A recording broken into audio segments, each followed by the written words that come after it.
Hey, everybody. How are you? Thanks for joining us. We are here in New Jersey Revolution Radio Studios North for a special report. So I'm going to start the music, and we're going to talk about what went on around the state of New Jersey today, as well as what is going on around the country.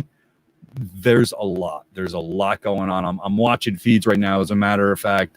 I just gave up trying to keep up and give you the latest, because the latest is happening right as we speak. Uprisings, protests, whatever you want to call them. I'm not going to call them a riot, though. I know that. Not here on New Jersey Revolution Radio. We understand what's going on, and we are here to talk about current events with Daryle Lamont Jenkins, of course, of One People's Project, and Idavox, the media arm of One People's Project, and our good comrade, Corey Lewis Teague, who is going to talk about the latest from the Justice for Jameek campaign. We remember them every week by putting the hashtag into our credits, Justice for Jameek. So let's start the music and share this out. Let your friends know New Jersey Revolution Radio is live.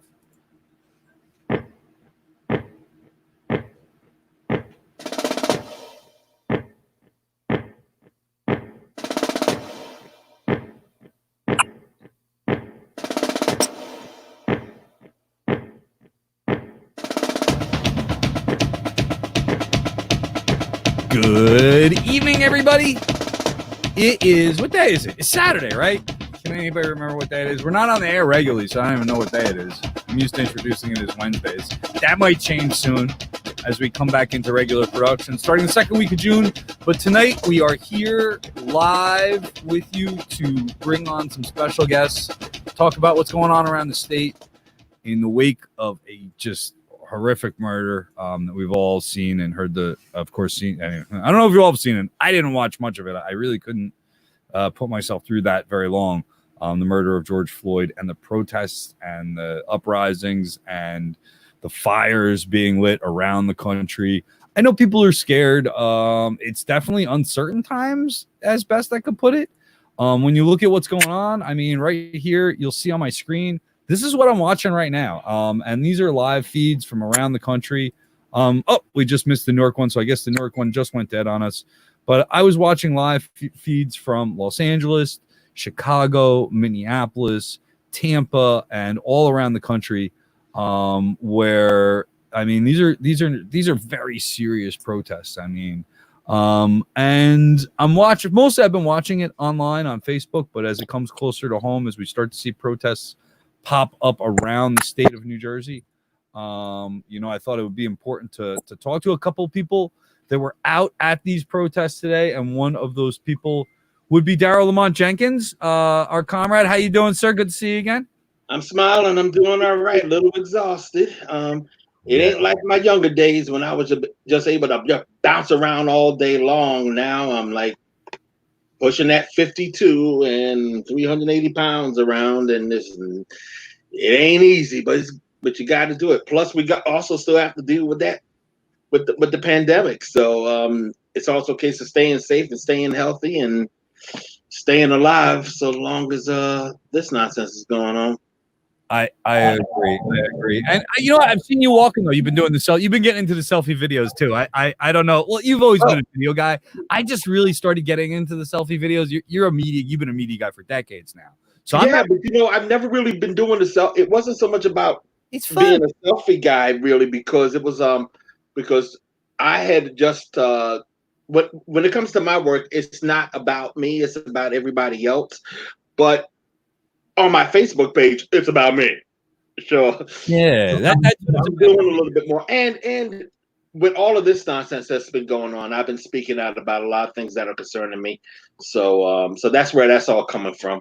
Yeah. So we're going to get into a little bit of the deeper what's going on nationally, but let's talk about your day today. You head up to Newark. You got towards the tail end of what I saw was a decent turnout of a pop march. And for those of us in New Jersey, we've all been to a pop march.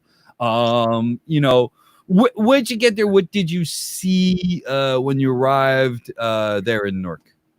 Well, I should preface it with this. I mean, People's Organization for Progress is one of those organizations that have been really kicking it for the past 20, 30 years or so. And they've been doing a lot of good work in Newark and beyond. And they've been definitely getting the people out to speak out. I mean, 20 years ago, when the Confederate flag issue was a big thing, literally 20 years ago, because on June 17th will be the 20th anniversary of this. We burned the Confederate flag at the spot that we started off at today, the Lincoln statue in Newark, New Jersey, and I hadn't been to another demo at that statue until today. Right. So it was really good to just come back and just see oceans of people out there just saying, you know what, we got to do something about this. And I think it was really good to see Newark come out. It wasn't just our group, because I left at around 2:30, and as I was leaving, it was getting hard to navigate the vehicle traffic, because there was other groups of the large groups in other parts of the city, right? That were in other parts, and it was just like, yeah, everybody's mad. Everybody's really mad. I think one of the reasons why Newark hasn't popped off as much as maybe other towns have is because the mayor, Ras Baraka, has been out there in the streets himself. Back in the day, I used to be out in the streets with him. His father, Mary Baraka, was out in the streets. Matter of fact, he was at that flag burning.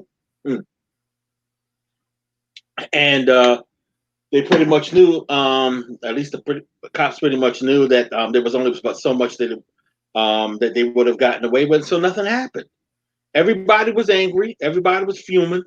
But everything stayed cool. As a matter of fact, there's a video on Twitter right now. I'll shoot you the link so you can play it around, because they're daring people to show it in the news. It's just basically folks in the street doing the electric slide. That's how things were in Newark today.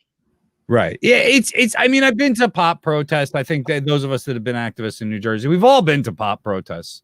And they are usually spirited, but I've seen some criticism of their cooperation with police. Did you see the police presence there? What did you make of a police presence at that event? To be honest with you, the police presence was nothing more than traffic. They were just directing traffic. They weren't trying to be heavy-handed there. I don't think they would have. I don't think that was the focus. Things were chill. And frankly, it was a good day. It was a day that that I was damn proud of. I just gotta say, no, undo. Sorry, I'm trying to find that. I found that link, and I'm just trying to get it to you. Let's bring in Corey here from Paterson, because I knew that stuff was going on in Paterson, but there's so much going on that it is, at times, hard to keep up with everything. And I actually didn't know that. I guess the town had planned something, and it didn't go quite as anticipated. So, and of course, right now, here we go. I've got the link here coming up. Just want to play a second here of this videotape that Corey sent me. And unfortunately, whenever I want to do something live on the air, my internet slows to a deadly crawl. And that's where we are right now. But here we go. I got it. There we go. So let's check this out. Honest truth. Listen to this. Listen to this. When you look in that newspaper and you watch the news, you will see that it's some cops. Lead cops out here.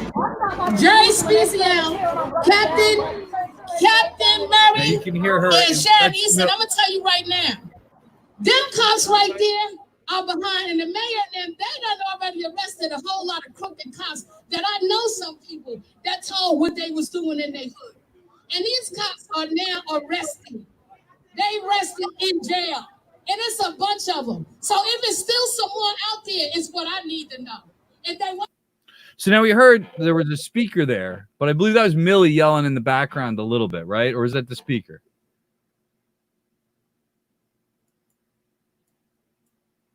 Corey, you're muted over there.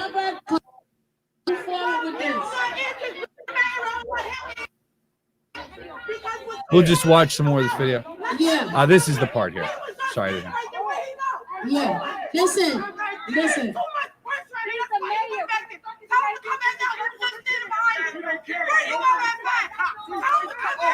Hold on. up, brother? I knew There you this go. was gonna work out well, right? I understand that you What's up, Jake? There you go. Can I hear? Yeah, right. Listen, I understand We lost that. Corey So for a that's minute, what so we're I'm just gonna saying. watch this We videotape. gotta get this done Once he today. gets back in, But he'll you explain it can't to get us. it done Jamie Bland is at the mic. me on this stand.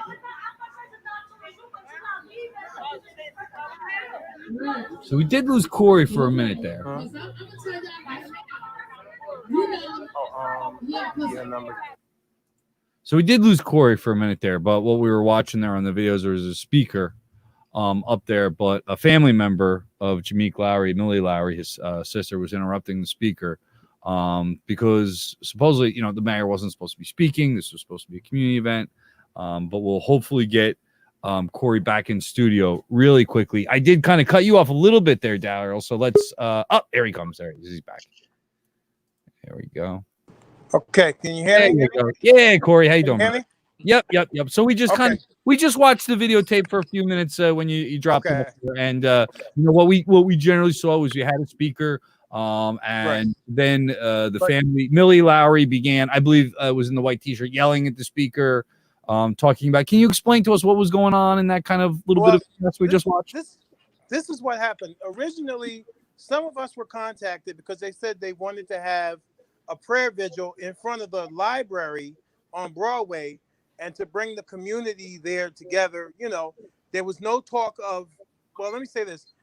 The next day, which was today, we saw a flyer on Facebook that was totally different from what the original plan was. They did a literal bait and switch.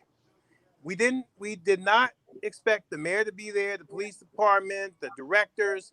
That was all bullshit. They did not tell us that those people were going to be there. And when we saw Jameek Lowry's face on the flyer, first of all, we wouldn't have even allowed her to put that picture on the flyer had we known that Andre Sayre was going to be there. Because that's a total disrespect to that family. So, and that's the mayor, Andre. I saw that flyer, I reached out to the family to let them know, because nobody contacted that family to let them know that their picture was going to be on that flyer. So they showed up and they shut the thing down.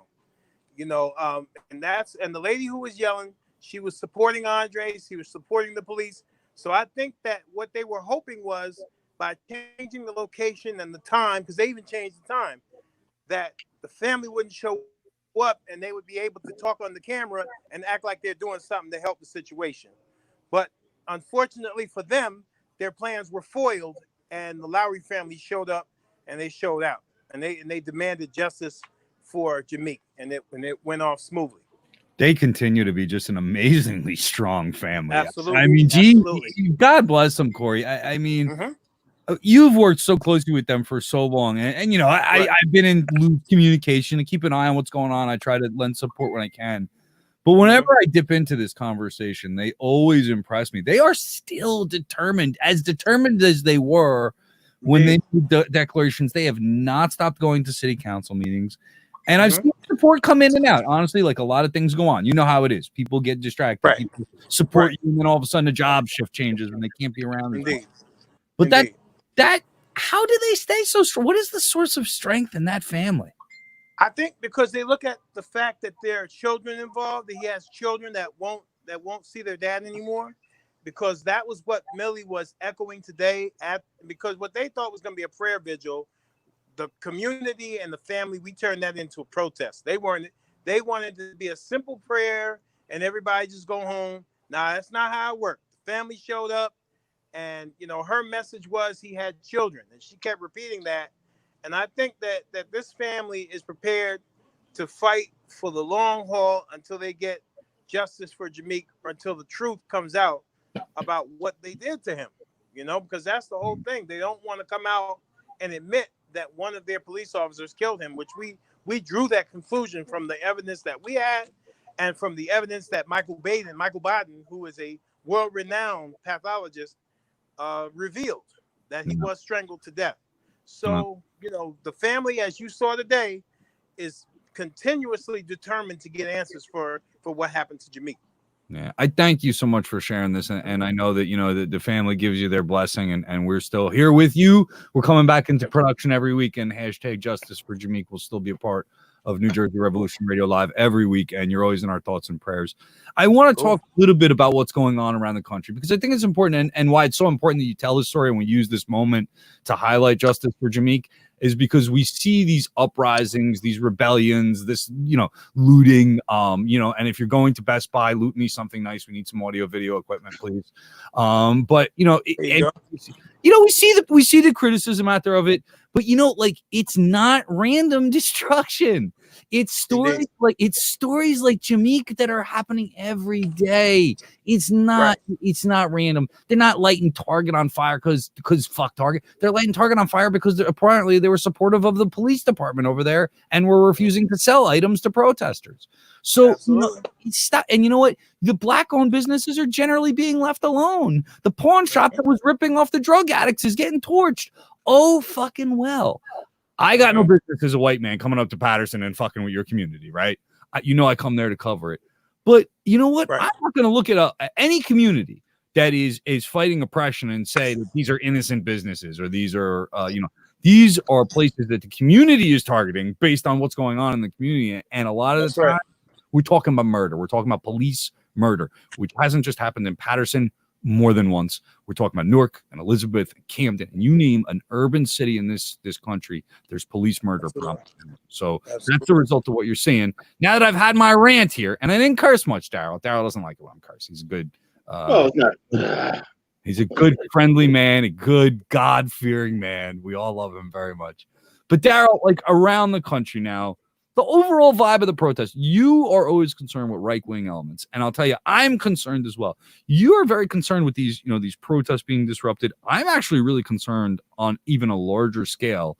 I've been warned by comrades who have experienced revolutions in other places that, if you're not prepared right after the revolution, there's a counter-revolution. And that counter-revolution could be way worse. And we saw a really good example of that in Egypt, where you had a revolution, they got rid of a leadership that they didn't want, but they weren't able to fill that power vacuum with good leadership. Eventually, the military took hold, and now they're stuck in essentially like a military dictatorship. I'm afraid of those larger consequences. But you've been talking about what happens at these protests and agitators, be it police informants or right-wing agitators. Well, what are you seeing? What have you seen in your experience in the past that kind of tuned you into this and why we're on our guard for these things these days? Well, one of the things that we always have to be prepared for when it comes to any revolution, never mind looking at Egypt, you can just look at us here. I mean, you got to look at the history of us here. We do have. Can you guys hear me? Yes, we can. Yes, we can. And what we see when you look at the history of the United States. Can you guys hear me? Yes. Yes. Okay. All right. But what you see when you look at you for some reason. Can you hear me, Corey? Oh, Corey's having audio problems. So go ahead and tell your story. Yep. I'll just move. I wouldn't be surprised if they're messing with our audio, bro, because they're all over this trying to shut this thing down. Or you just need to turn your volume up. So we're just gonna mute Corey for a minute and let Daryle. Daryle, go ahead, man. But no, in any case, what's been going on in our history? I mean, if you take a look, when you look at, say, what Thomas Paine had written. Now, if Thomas Paine was around today, he would have been called a socialist. Because that's basically where he was coming from. Because that's and when you read about the kinds of things that Thomas Paine wanted to put into place, it's vastly different than what we ended up with. And the reason why we ended up with what we have today is because the aristocracy took over the revolution, the American Revolution. Now, let's be fair. It can be there's a lot of arguments surrounding the fact that the colonists should not have been here in the first place. Right. Clearly. But those farmers in the fields were the ones that was really stirring up the whole revolution thing. And the aristocrats that really were exploiting them as well as the indigenous folks, but not as much as they exploited the indigenous folks, were the ones that turned America into the fake revolutionary country that it is today. And that's the kind of thing that we have to be careful of. We have to be careful of how we are exploited as we try to find solutions to this particular problem. And one of the attempts to exploit our pain has come from a group of right wingers who want to start a civil war in this country. Right. And it's mostly online. They call themselves Boogaloo Boys because the term comes from being funny with Break Into Electric Boogaloo. Only they say Civil War II Electric Boogaloo. So they're trying to be that down to, I'm sorry, what was that? I said they're trying to be threatening, and this is the name they come up with. Boogaloo. No, they're actually trying to be funny so that you don't take them seriously when they actually hurt somebody. Crazy. And that's one of the things we see in the so-called alt-right. That's their game. So there's a guy here in New Brunswick. His name is Paul Miller, and he's one of them. And he goes by the name Gypsy Crusader on Instagram. If you just search Gypsy Crusader, you'll find a whole bunch of Instagram accounts with his that he's connected to. He has called for the killing of Representative Ilhan Omar, called for the killing of Bill Gates, cheered on the killings of Muslims in New Zealand in that shooting a couple of months ago. And he's here in New Brunswick. And he was really trying to encourage his fellow people, and it's a whole group of them out there right now across the country that were talking about going to Minneapolis to see what they can do to use that to start the Civil War. So when you hear people talking about how there are outside agitators causing all the problems out there, they're talking about them. Now, I do want to stress that anti-fascists and people who recognize what they're up to have been pushing back on them, and they haven't been causing as much damage as they would like. As a matter of fact, one of them, day one, was talking about how he had gotten robbed, gotten beaten down and robbed the first day. He didn't say what they robbed him of, however. Turns out he was there trying to cause some grief, and brothers and sisters in the neighborhood stopped him. What they took from him was his gun. So he was trying to really hurt somebody, and they was trying to keep him from doing that. Where was this? Minneapolis, day one.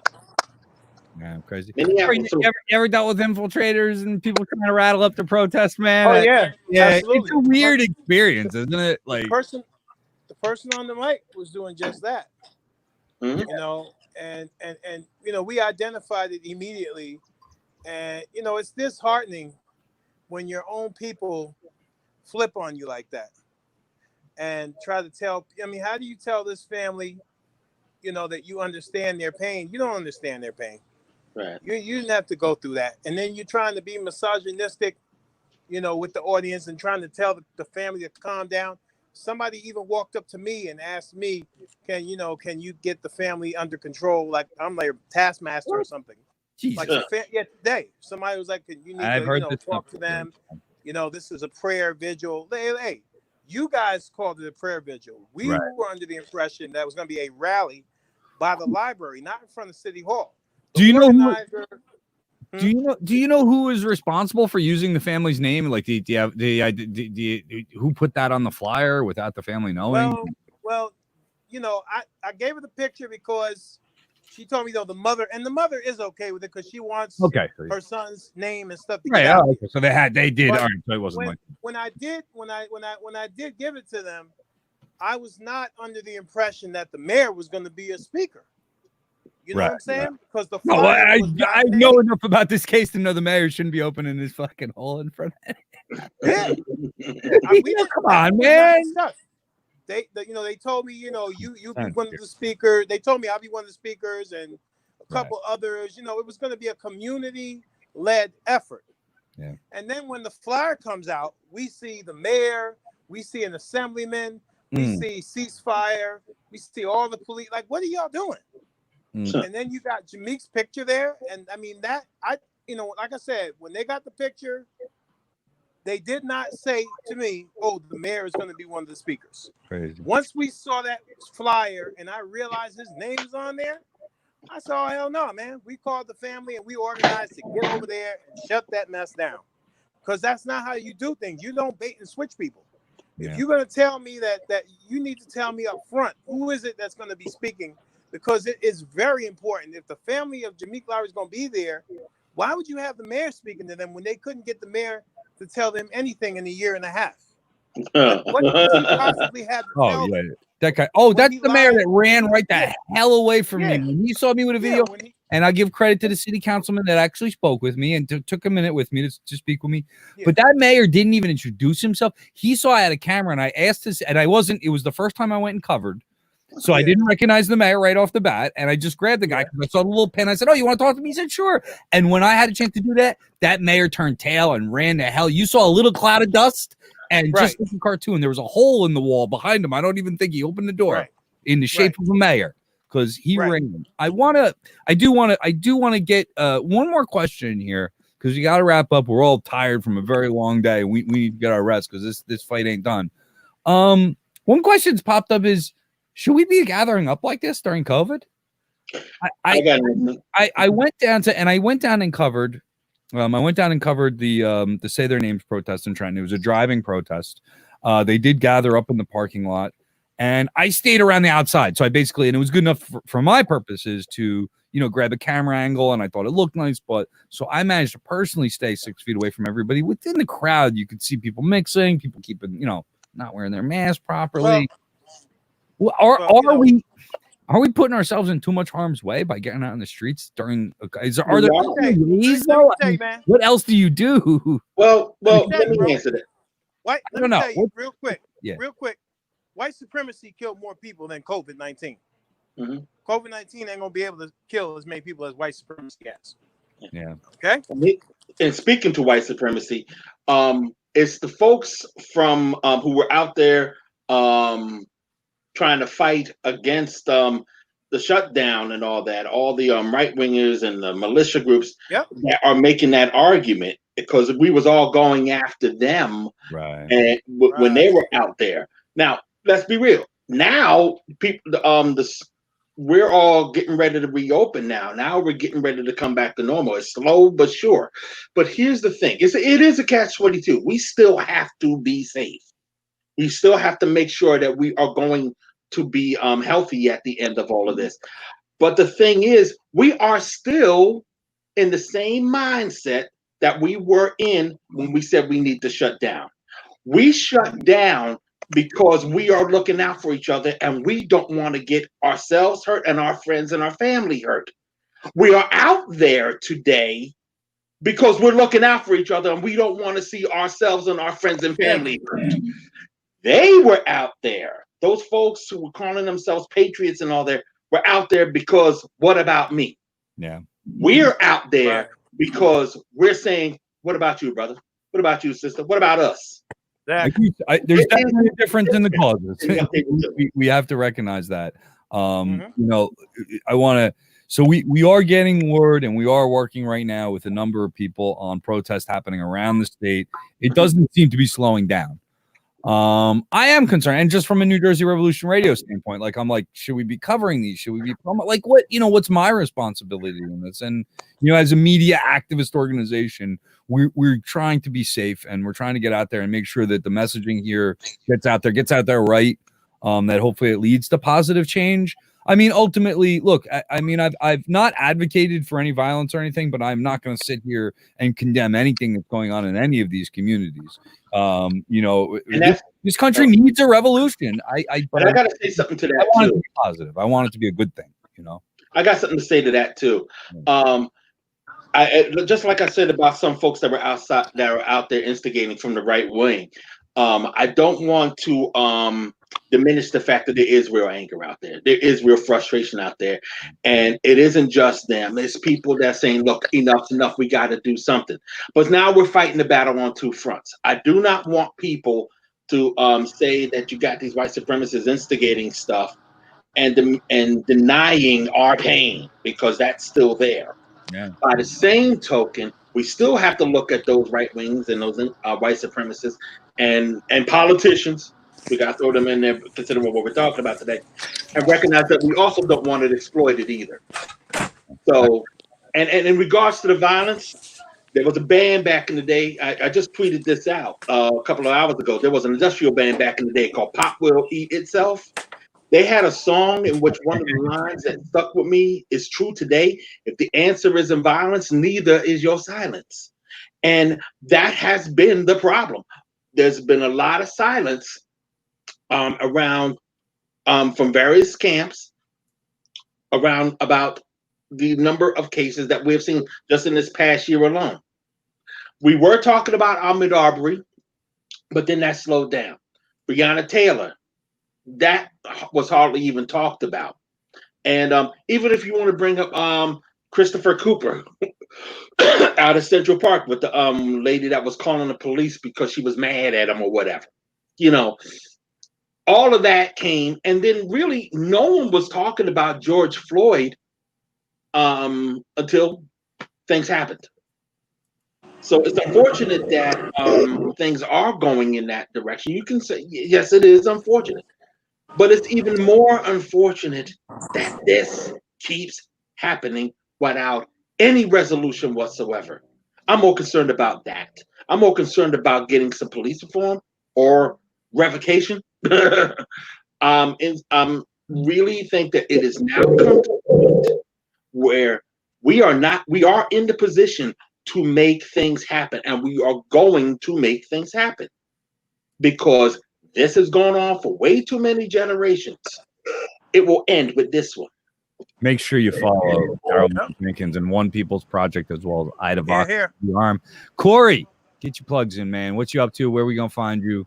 How can we continue to support justice for Jameek and all your work up there in Paterson? Corey. Can you guys hear me? Can hear you, man. Wrap up time. Okay. Wrap up time. What do you got? How can we find you? That sums it up in a nutshell. Yeah. All right. Sure. Thanks a lot. Hashtag justice. My mother said, if it ain't broke, don't fix it. That was perfect what he said. Hashtag justice for Jameek. Follow them. You know that we've been following them for a year. We're gonna stick with them. If that family's gonna be that strong, then the least we can do is throw them in our credits and remind you all when we do our shows that that man is still not received justice. His family has not received justice. Hashtag justice for Jameek. Daryle Lamont Jenkins. One more time. Ida Vox and One People's Project. Check us out on NewJerseyRevolutionRadio.com. I sent a link up. We are raising some money. Like I said, my streamers are going out there. I want to make sure they're masked up and they're safe. They've got some good equipment, a tripod, and maybe some good audio stuff so we look and sound good out there. For those of you that are observing what's going on, we want to cover this well, just like, a good revolutionary media network needs to in revolutionary times. I want to thank you all. Remind you, we're coming back into regular shows weekly starting the second week of June. I'm not telling you what day yet because I don't know. I haven't figured that out yet. I'm still revamping. I'm still hiring people. I'm doing things, but it's happening. Second week of June. NJRR Live will return to productions on a weekly basis. But I might stop in once or twice between now and then with more special reports, more coverage of this revolutionary activity going on around our state, around the world. But until that happens, I want to remind all of you that the police can quit their jobs. Have a good night, everybody.